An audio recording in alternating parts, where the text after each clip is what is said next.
Hi friends, എല്ലാവർക്കും കുഞ്ഞൂസ് cooking ചാനലിലേക്ക് സ്വാഗതം.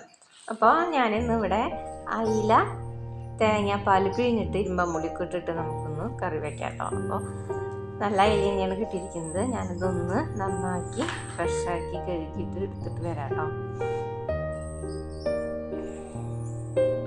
അപ്പോൾ ഞാനിതൊക്കെ നല്ലതുപോലെ കഴുകി വൃത്തിയാക്കിയിട്ട് കൊണ്ടുവന്നിട്ടുണ്ട്. അപ്പോൾ വറക്കാനായിട്ട് ഞാനൊരു 4-5 മാറ്റി വയ്ക്കുന്നുണ്ട്. അപ്പോൾ അതുപോലെ ഒന്ന് വരഞ്ഞ് കൊടുത്തിട്ട് ഞാനിതിൻ്റെ മസാലയൊക്കെ ഒന്ന് പരട്ടിയിട്ട് മാറ്റി വയ്ക്കുകയാണ്. അപ്പോൾ മീൻ ഫ്രൈ ചെയ്യുന്നതിനുള്ള അടിപൊളി മസാല കൂട്ടി ഞാൻ മുന്നത്തെ വീഡിയോയിൽ പറഞ്ഞിട്ടുണ്ടായിരുന്നു. എല്ലാവരും കണ്ടു കാണുമെന്ന് വിശ്വസിക്കുന്നു. കാണാത്തവരൊന്ന് കാണണം കേട്ടോ.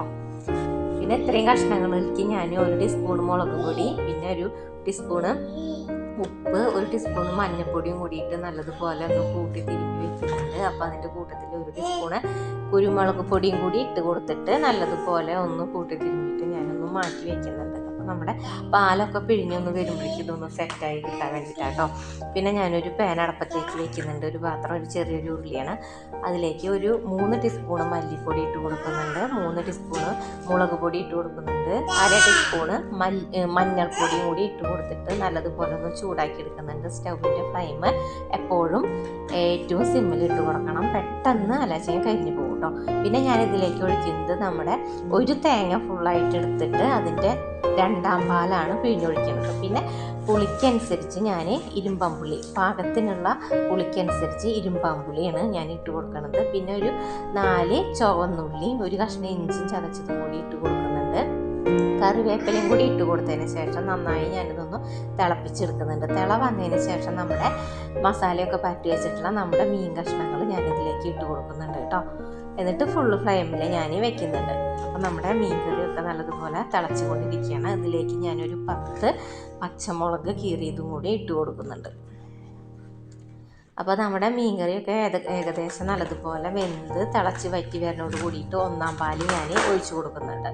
അപ്പോൾ 1ാം പാല് ഒഴിച്ച് കൊടുത്തിട്ട് പിന്നെ അധികം നേരം അടുപ്പത്ത് വെച്ചിട്ട് വറ്റിച്ചെടുക്കേണ്ട ആവശ്യമില്ല. 2ാം പാല് ഞാൻ 2ാം പാലിലാണ് മീൻ കഷ്ണങ്ങളൊക്കെ വേവിച്ചെടുത്തിട്ടുള്ളത്. അപ്പോൾ അത് ഏകദേശം വറ്റി വന്നതോട് കൂടിയിട്ടാണ് ഞാൻ 1ാം പാല് ഞാൻ ഒഴിച്ചു കൊടുത്തിട്ടുള്ളത്. അപ്പോൾ നമ്മുടെ മീൻ കഷ്ണങ്ങളും ഇരുമ്പമ്പുളിയും എല്ലാതും നല്ലതുപോലെ വെന്ത് വന്നിട്ടുണ്ട്. ഉപ്പും പുളിയൊക്കെ നമുക്ക് നോക്കിയതിന് ശേഷം കുറവുണ്ടെച്ചെങ്കിൽ ഇരുമ്പമ്പുളി ഇട്ട് കൊടുക്കാം, ഇല്ലെങ്കിൽ വാളംപുളിയാണ് ഒഴിക്കുന്നത് വെച്ചെങ്കിൽ അത് പിഴിഞ്ഞ് കൊടുക്കാം കേട്ടോ. അപ്പോൾ അതിന് ശേഷം നമ്മുടെ ഒരു ചെറിയൊരു പാൻ അടപ്പത്തേക്ക് വെക്കുന്നുണ്ട്. പാകത്തിനുള്ള വെളിച്ചെണ്ണ ഒഴിച്ചതിന് ശേഷം ചെറിയ ഉള്ളി, കുഞ്ഞുള്ളി, ഒരു 6 കുഞ്ഞുള്ളി അരിഞ്ഞത് ഇട്ട് കൊടുത്തതിന് ശേഷം കുറച്ച് ഒരു 1/4 ടീസ്പൂൺ ഉലുവയും കൂടി ഇട്ട് കൊടുത്തിട്ട് നല്ലതുപോലെ ഞാനൊന്ന് മൂപ്പിച്ചെടുക്കുന്നുണ്ട്. അപ്പോൾ കുറച്ച് കറിവേപ്പിലയും കൂടി ഞാൻ 2 തണ്ട് ഇട്ട് കൊടുക്കുന്നുണ്ട്. പിന്നെ ഒരു 2 വറ്റൽമുളക് പൊട്ടിച്ചതും കഷ്ണങ്ങളാക്കി ഇട്ട് കൊടുത്തിട്ട് നല്ലതുപോലെ ഒന്ന് മൂപ്പിച്ചെടുക്കുന്നുണ്ട്.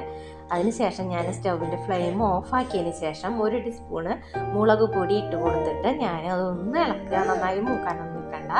ഉള്ളിയും വറ്റൽമുളകൊക്കെ മൂത്തതിന് ശേഷമാണ് ഈ 1 ടീസ്പൂണ് മുളക് പൊടി ഇട്ട് കൊടുക്കുന്നത്. സ്റ്റൗവിൻ്റെ ഫ്ലെയിം ഓഫാക്കിയതിന് ശേഷം അതൊന്ന് ഇളക്കിയതിന് ശേഷം ഞാൻ ഈ കറിയിലേക്ക് ഒഴിച്ചു കൊടുക്കണം കേട്ടോ ചെയ്യുന്നത്. അപ്പോൾ നമ്മുടെ മീൻ കറി ഇവിടെ റെഡി ആയിട്ടുണ്ട്.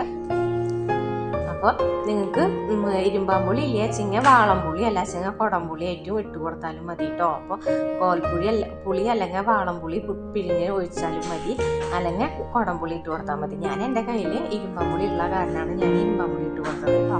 അപ്പോൾ എല്ലാവരും ഒന്ന് ട്രൈ ചെയ്ത് നോക്കണം. നല്ലൊരു അയിലക്കറിയാണ്. 2ാം പാലിൽ വറ്റിച്ചെടുത്തതിന് ശേഷം വറ്റി വരുമ്പോൾ 1ാം പാൽ ഒഴിച്ചിട്ട് ഒന്ന് തിളപ്പിച്ചെടുത്തിട്ട് ഇതുപോലെ ഒന്ന് കാച്ചി നോക്കിയിട്ടുണ്ടെങ്കിൽ നല്ല ടേസ്റ്റാണ് കേട്ടോ. അപ്പോൾ എല്ലാവരും ഒന്ന് ട്രൈ ചെയ്ത് നോക്കണം കേട്ടോ. Okay, thank you. നല്ലൊരു റെസിപ്പി ആയിട്ട് അടുത്ത ദിവസം നമുക്ക് വീണ്ടും കാണാം. Okay, thank you.